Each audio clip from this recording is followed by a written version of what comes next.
Hey, what's this? It's our 100 to 150 subscriber video special extravaganza.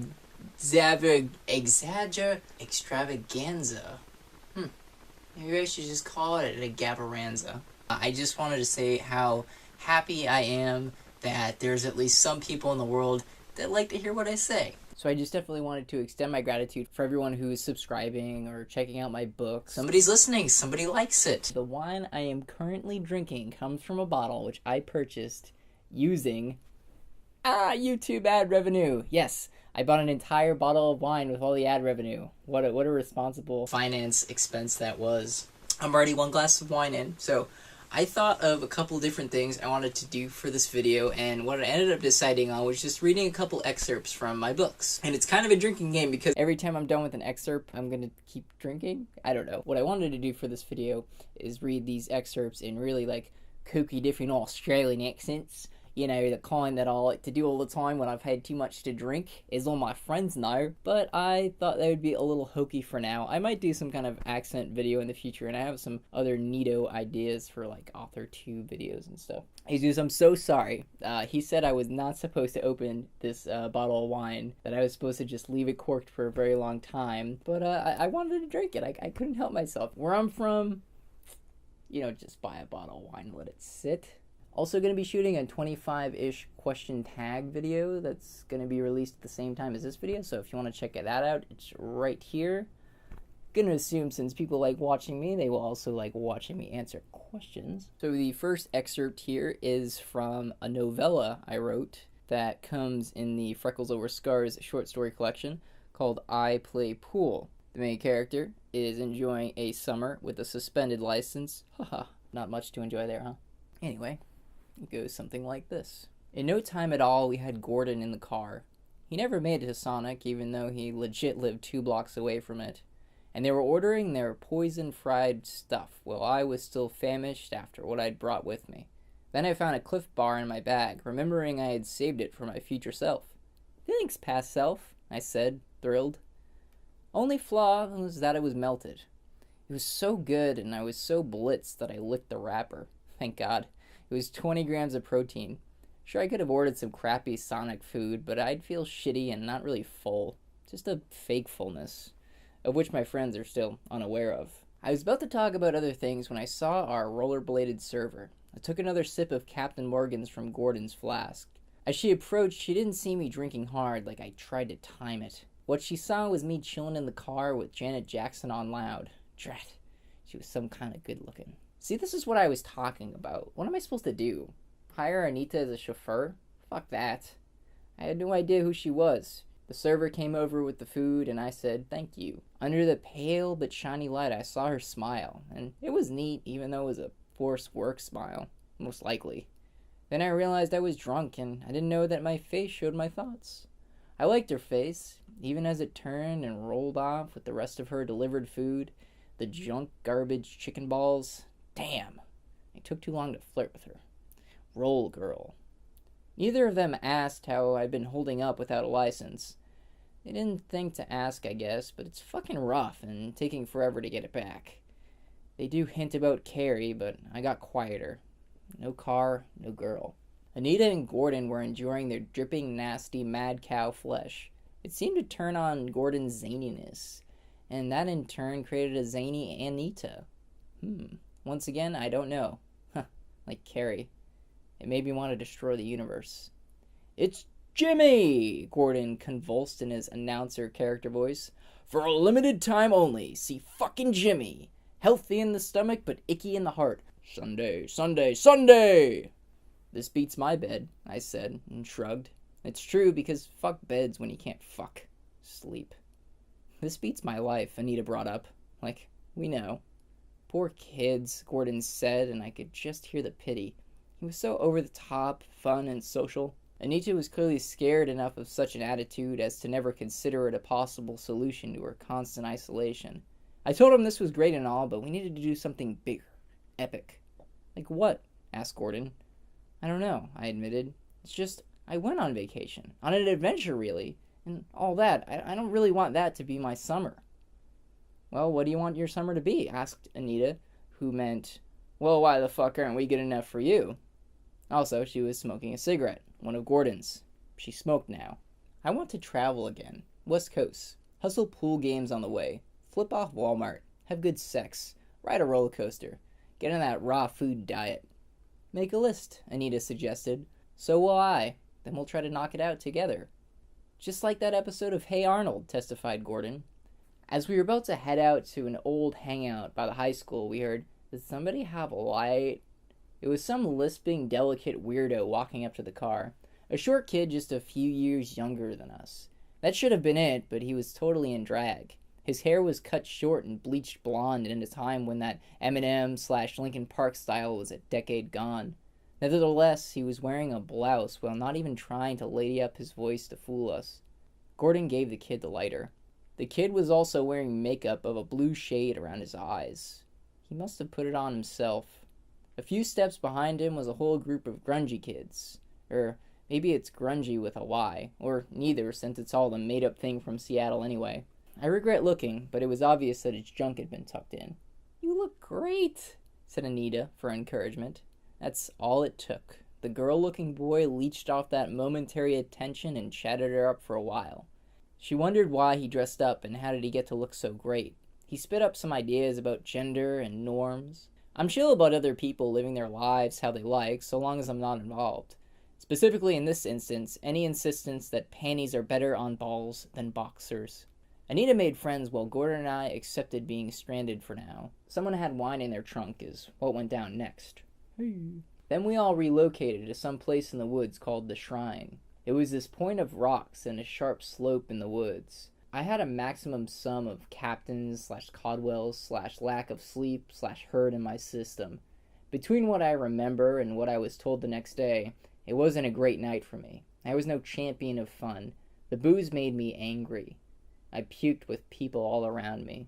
Roll Girl was there at some point, and I walked up to her unsupervised, presumably spouting sexist shit and being mean about her drag friend they all called Queeno. "Knock it off," I remember Gordon saying to me at some point, but I don't know. Roll Girl knew I was into her violently. She also became aware of how I couldn't possibly take her out. Someone brings up periods. Man, I'm tired of girls bitching about their periods. One kick in the nuts is like 20 periods at once. "Jimmy," Anita faded in. My eyes were closed, hardly conscious. Queeno ran around saying that I kissed him. I totally did not kiss that princess. He's full of shit. Not too much later, I was granted a few sad videos of me that night. It all boiled down like this. After I thought Gordon and Anita had told me the extent of my damage, I was wandering around the park biking some more. In the summer it worked. I liked it. Seeing Roll Girl in a tree, I assumed we were cool, although I had no idea. She was wearing her roller skates. "How'd you climb up there?" She shrugged and then said, "I had hands." I didn't get it. "How will you get down?" "I still have hands." "Oh. You called me cute and fat, all at once," she called back down. "If I was any other girl, I'd be throwing rocks at you about now." "So you're you," I said. "That's good. I mean, you seem cool. Sorry about that stuff. I didn't take it personally. I need to show you something, though." "Guess you do." Shit. She came down cat-like and amazing. We walked to a bench and she took out her phone. Only Queeno and I know about this. She showed me some more footage from that night. It was Roll Girl calmly explaining to me how I didn't understand the burden of having a period and therefore shouldn't flaunt my ignorance. To atone for this, I have decided to cast judgment on you, Jimmy. She goes into her pants, right with someone recording her, and she pulls out a pad. Then there I am, passed out, unprotected. Smearing her pad on my forehead like a sickening baptism, there was no joy to be seen on her face. This next bit is from the one-act comedy God and Everything. Jesus comes up to heaven after his crucifixion to find that his father is not that great a guy. Jesus. I understand our position and enlightening them is very precarious. Why did I have to die over it? God. Well, see, you died for their sins, and this and that. God clearly more engaged in his video games. Take that, zombie! Jesus. Are you referring to me? God. No, dude, I'm fighting zombies. It's not all about the Messiah, son. Jesus. Oh, right. I just think there would have been a more sensible, less extreme way to go about it. We could have faked my death. Sometimes it feels like my adolescent years are completely unaccounted for. You made me grow up so fast, and now I won't even get to grow old. I just don't get it, Father. I'm your son. I really hope you got your message across to them. God. Me too. I should have put more thought into it, honestly. I got all hyped up one day about making a son and having him bear man's sins. The execution was just sloppy. Jesus. Why do you say so? God. I just stopped paying attention. It can get pretty boring. Sometimes I go centuries without keeping an eye on things down there, to go back on side projects, things I was working on before I created everything. Jesus. And that was? God. You'll love it, Jesus. Yes! Before the genesis of the all, it was just me, up there. God points upstairs to stage right.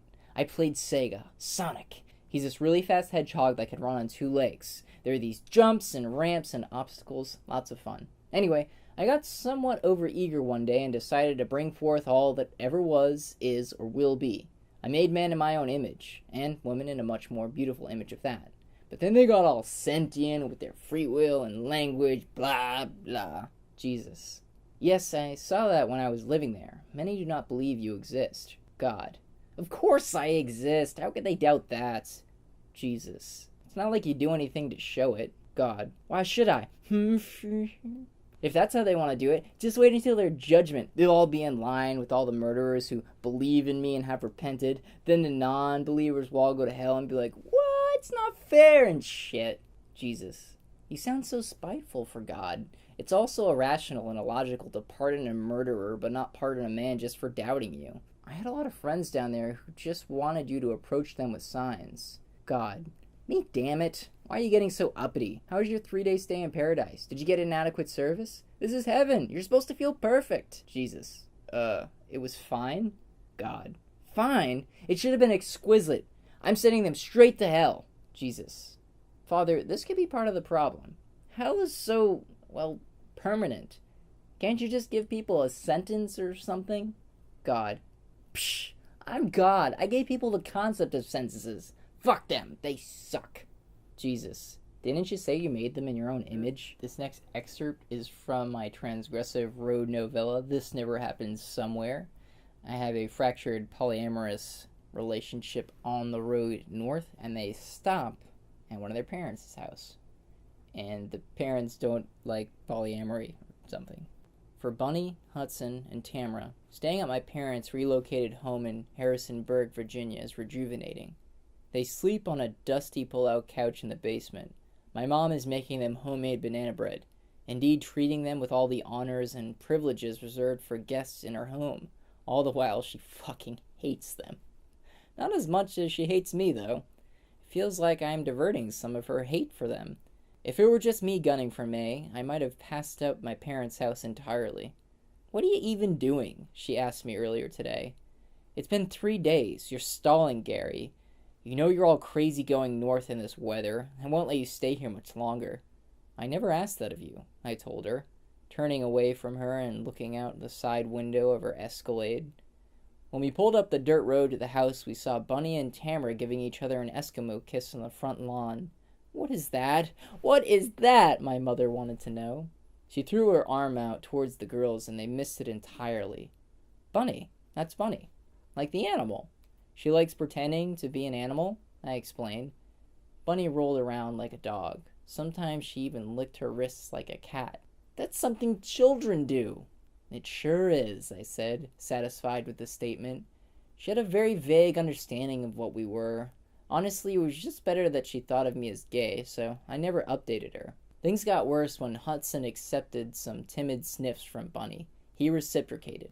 I wanted some of that. I saw our family cat, Cheetah, presiding over the porch, indifferent to what disgusted my mother so.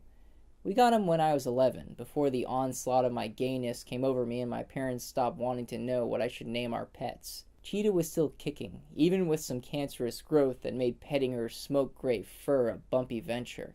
When they fixed her, my younger self felt that it was such an imposition against nature. I still rile against the phrase fixed. as if functional genitalia is broken.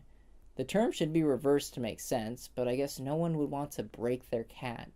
Is it ethical to fix a cat because it is unable to conceive of the idea that it can no longer produce offspring? Are we as humans just trying to convenience ourselves by saying too many cats would be an impediment on our own lives? It comes to me because there are more arguments for why people should be fixed than animals. I want condoms airdropped over middle schools. There needs to be some serious change with society's attitude towards unwanted pregnancy. It is not that hard to have sex without impregnating someone. Just follow a few simple rules and you will be all set. So many people really should not exist. They should have been blowjobs. But no, people wanted to go all the way and come inside with reckless abandon. That's what I think when I see all the people that are complete fuck-ups, assaholics, and criminals. Why they are not any good at living their lives. They should have been swallowed. Yes, that is what they were meant to be. Instead, we have terrorists and Mitt Romney, all of whom could have just as easily been cum shops in the face, wiped up, tossed out, and no longer a possibility. Next excerpt is from Swiftopia, which is the hypothetical scenario of Taylor Swift releasing an album so catchy, so hypnotic that it turns everyone who hears it into ravenous zombies. This is a little bit from a periodical that was circulating around the world at the time when Swiftopia was just happening. Hey loves, it's Taylor. So I need to talk to you about something serious. Our rapidly declining male population. I know I said men are bad, and I stick by it, but that doesn't mean we can't make them better. They just don't understand us girls. Point being, I have a new solution instead of just killing our negligent boyfriends. All over the world, I have refurbished old churches to serve as boyfriend re-education centers. Just bring your boyfriend, husband, or significant other that identifies as male to one of those locations, and for however long it takes, my staff will instruct them on how to treat you right. They'll be given the equivalent pains of menstruation through the process, as this has been found to best foster a sense of understanding. But we also teach things, like when to clip their toenails and how to notice and compliment new haircuts. The thing is, I really don't abide by all these killings. You should only kill somebody if they're not one of my fans. But even then, you should do your best to show them how much fun we have and how much we love one another so that they can join us. Now lately, I've been getting really uneasy about this, but I think that this is a practical solution to a long-standing problem. Men are just completely unsympathetic to our female condition. These programs will educate them and teach them how to care for both themselves and for you. This is by no means mandatory. None of my edicts are, but I strongly encourage you not to hesitate the next time you forget your anniversary or doesn't clean the dishes after you cooked. I mean, you slaved away for 3 hours on zucchini alfredo all by yourself with no helps from the cooks or the maids, and he just sips his beer and... Sorry, I got carried away. Whatever. I don't need to erase anything. I'm Taylor fucking Swift. This last excerpt is from my new book. I released it just last week. I hope you guys will check it out. It is a psychological thriller in 3 parts. Parts 2 and 3 of the series will be coming out in October and November, respectively. It's called Writer. I am reading right now from it. This takes place at a double-date dinner party, and they are discussing theological matters. You go first, Hananya. Yes, of course. So my mother's side of the family comes from a village called Bangdoon in Indonesia. Spent a few summers there. 2 prominent islands, Java and Bali, border one another. Given their proximity, they should be very similar places. However, they differ significantly. You see, Java's main religion is Islam. Bali's is Hindu. Java, when compared with Bali, doesn't receive as much attention. It's just not quite as much of a go-to place as Bali. Some Islamic terrorists went to the hub of Bali's tourist area, Kuta, and detonated several bombs, killing hundreds. It was an outcry against what happened in East Timor, as well as the war on terror we were waging in the Middle East. A few years later, one of the largest earthquakes ever recorded on a seismograph caused a tsunami to hit the region. Java was hit, but Bali was largely spared in comparison. The inhabitants of Bali, the Hindu ones at least, quietly contented themselves in their karma, feeling that it was justice they needed after being hit by those Islamic terrorists. What that tells me is people find the divinity in coincidences. Many people like to cite the Noah's Ark tale and make comparisons to Hurricane Katrina. It is sad how people were able to invoke the concept of karma, yet wash their hands entirely of the tsunami as if it was a judicious force of a holy nature to them. I do think that's wrong. Alright, guys, that is all the excerpts I have for you today. Thank you so much for subscribing. Please, more of you subscribe and check out my books and all that good business. This was I put a lot of thoughts into doing something different for this video. All the stress that it caused me means I'm probably not going to do anything special until I hit 1,000 subscribers. So, make it happen, people. Then we're going to do something crazy, float around in space or something. I want to do that zero-G experience thing, but it costs like $5,000.